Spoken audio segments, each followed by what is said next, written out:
Akka mooltan hordoftoota keenya kun ka hordofaa jirtan Baleen Miidiyaadha. Baleen Miidiyaan injifannoo waraanne bilisummaa Oromoo tibba kana galmeesseen walitti qindeessee isin biraan gaha. Anka walitti qindeessee isin biraan gahu mul'ata dhugaati. Kanneen Baleen Miidiyaa subscribe hin godhin akka subscribe nu gootan kabajaalan isin gaafanna. Oduulee jajjaboo torban kana keessa waraanne bilisummaa Oromoo galmeesse akka ittaanutti isiniif dhiyaatan. Injifannoo waraana bilisummaa Oromoo. Cuunfaa oduu tarkaanfii waraana bilisummaa Oromoo zoonii giddugaleessa kaabaa fi kaaba lixa shaggar.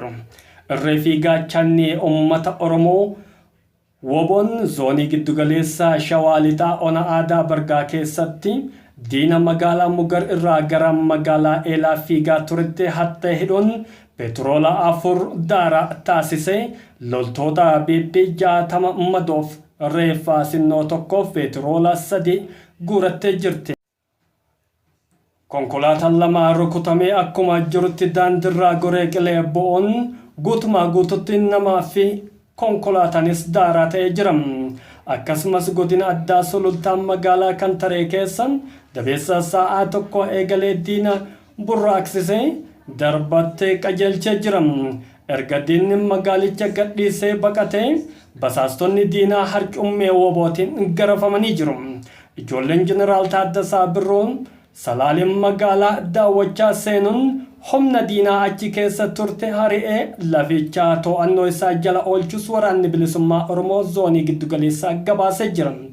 Imalli bilisummaa wareegamaa jaallawwaniin utubameen walabummaa Oromiyaan qofaan akka golabamus ajajaan zoonichaa Jaal Abdii Dhugaa dhaamanii jiru.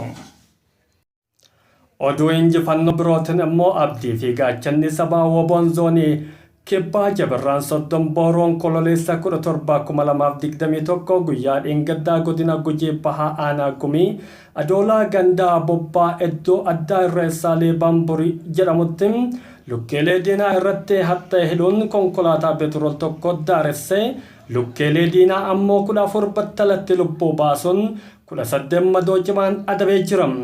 Lola kana irratti madooftee hospitaala Nageellee Booranaa kan seente 18 keessaa 7 riiferii gara hospitaala Hawaasatti geeffamte jirti.